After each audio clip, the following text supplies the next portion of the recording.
पुरुषोत्तम मास में क्या क्या खाना चाहिए। अब क्या करें, जो जो व्रत में आएगा वो तो बता। अब क्या क्या खाना चाहिए और क्या क्या नहीं खाना चाहिए उसके बारे में पूछना शुरू किया। वाल्मीकि जी बोले कि लोकहित लोक कल्याण के लिए, जगत कल्याण के लिए भगवान गोविंद ने जो जो उपाय बताए थे, व्रत का पालन कैसे करना चाहिए और इसमें क्या क्या खाना चाहिए, क्या क्या नहीं खाना चाहिए, वो मैं आपको बता देता हूँ। तो आइए सुनते हैं कि क्या क्या खाना चाहिए। इसमें पहले खाने की बात करते हैं। न खाने की पहले सुन करके शुरुआत में हो सकता है टेंशन हो जाए, इसलिए पहले खाने पर चर्चा करें।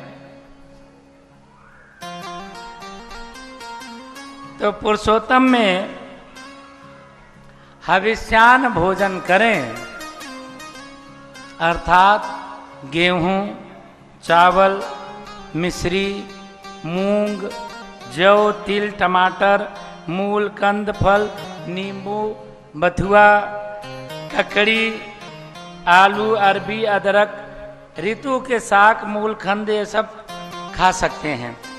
साथ में सेंधा नमक, दही, घी, दूध, इमली, सुपारी और एक कोई लवली की सब्जी होती है वो भी खा सकते हैं, और एक गुच्छी की सब्जी होती है वो भी खा सकते हैं। गुच्छी की सब्जी कोस्टली होती है, इधर इधर मिलती नहीं अपने इलाके में। और ककड़ी, केला, सौंधा नमक, माखन, कटहल, आम, हरड़, पीपर, जीरा, सोंठ, इमली, सुपारी, ये सब खा सकते हैं। यह हविष्यान्न के भोजन में आता है। और इसके बाद में मीट, मांस, अंडा ये सब नहीं खा सकते। इसके बाद में ये सब वर्जित होना चाहिए। मादक पदार्थ, तिल का तेल नहीं खाना चाहिए। देसी घी खा सकते हैं, देसी घी खाने का विधान है, लेकिन तिल का तेल नहीं खाना चाहिए। लोहे के पात्र में बनी हुई सब्जी नहीं खानी चाहिए। दूषित अन्न का परित्याग कर देना चाहिए। कौआ जिस अन्न को देख ले उसको नहीं खाना चाहिए। कुत्ता जिसे छू ले, जिसे सूंघ ले, उस अन्न को भी नहीं खाना चाहिए। और पराया अन्न भी नहीं खाना चाहिए।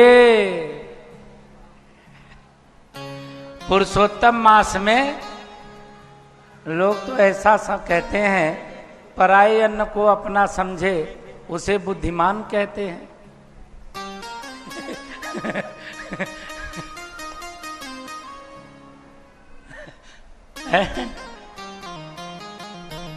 पराया अन्न समझो उसे बुद्धिमान कहते हैं। लेकिन भाइयों बहनों, यहाँ पर पराया अन्न नहीं खाना चाहिए और द्वेष नहीं करना चाहिए। तीर्थ को छोड़ करके परदेश नहीं जाना चाहिए।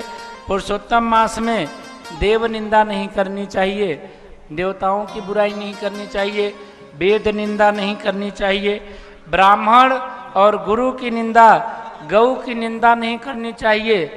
अरे सुनो तो सही, जिन्होंने पुरुषोत्तम मास का व्रत रखा है उन व्रत रखने वालों की भी निंदा नहीं करनी चाहिए।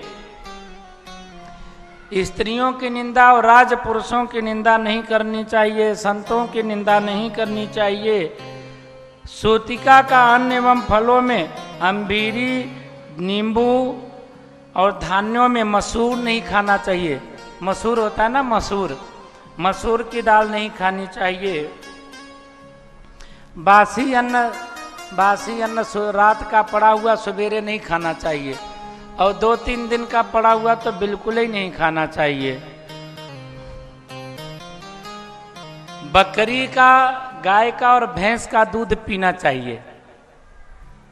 बकरी का, गाय का और भैंस का दूध पीना चाहिए। इसके अतिरिक्त अन्य पशुओं का दूध नहीं पीना चाहिए।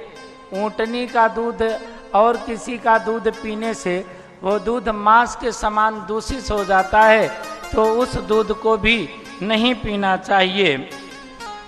और ब्राह्मण से खरीदे हुए रस, आहा, ब्राह्मण से खरीदे हुए रस और पृथ्वी से निकाला हुआ सांभर नमक भी मांस के समान होता है। व्रती को ये भी नहीं खाना चाहिए, ब्राह्मण से कुछ भी रस आदि नहीं लेना चाहिए इस महीने में। तांबे के पात्र में, माताओं देवियों, तांबे के पात्र में रखा हुआ दूध ये भी विष के समान हो जाता है, मध्य मास के समान होता है। तांबे के लोटे में कभी भी भगवान शंकर के ऊपर जल न चढ़ाएं, दूध न चढ़ाएं, जल चढ़ाएं, दूध न चढ़ाएं। दूध मांस के समान अपवित्र और मदिरा के समान फल देने वाला हो जाता है। इसकी प्रकृति विषैली वायु कारक हो जाती है। इसलिए तांब के पात्र में शिव जी महाराज को दूध न चढ़ाएं और खुद भी पिए भी नहीं तांबे के पात्र में। और चमड़े में रखा हुआ जल ये भी सेवन न करें। साथ में अपने लिए पकाया हुआ अन्न, खुद के लिए ही पका लिया, बढ़िया मस्त मस्त भोजन बनाया और खा लिया, तो कह रहे ये अपने लिए अच्छा अच्छा बनाकर खाने का ये भी दोष लगेगा। व्रती लोग अपने लिए पकाकर ना खाएं तो भूखे मरना पड़ेगा।